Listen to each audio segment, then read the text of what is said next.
In today's video, I'm going to teach you how to open Figma file in Penpot. To get started, the first part of the process happens inside Figma. You'll need to export your project using the Penpot Exporter plugin, which is designed to convert your Figma frames, typography, vectors, and layers into a format Penpot can understand. Open the project file you want to move over.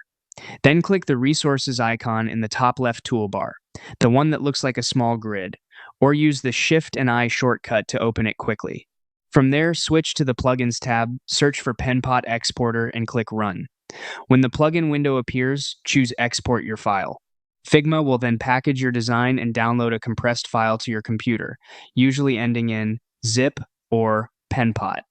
This exported package is what you'll bring into Penpot next. Once that file is ready, head over to Penpot and sign into your dashboard.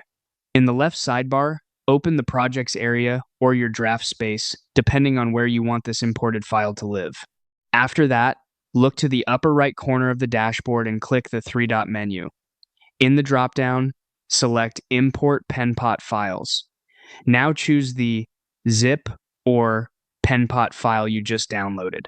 Penpot will create and open a new file that includes your original Figma board structure, along with layers and vector shapes, so you can continue working without rebuilding everything manually. There's also a faster option if you only need certain elements instead of the full file. In Figma, select the specific frames or groups you want, then go to the Export section on the right, change the format to SVG, and save those files to your desktop. In Penpot, open any active file canvas, and drag those SVG files directly onto the workspace. They'll come in as editable native vector layers, which is especially useful for icons, hero graphics, or individual component sections.